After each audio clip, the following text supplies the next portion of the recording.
Ito, ang tatas ng aloe vera, guys. Lagay nyo sa buhok nyo to.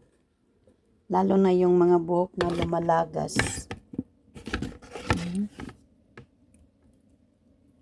Tapos, isok mo sa buhok mo until 30 minutes. Kung kaya mo, may oras ka para talagang mag-absorb yung ano niya kata sa buhok sa ulo mo.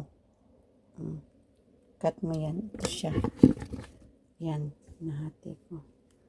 Maganda itong aloe vera sa ating buhok pag naglagas. Picturean ko.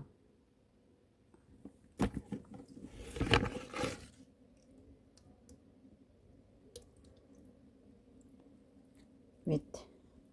Nahirapan ako sa camera ko. Yan. Katas ng aloe vera. Thank you for watching, guys.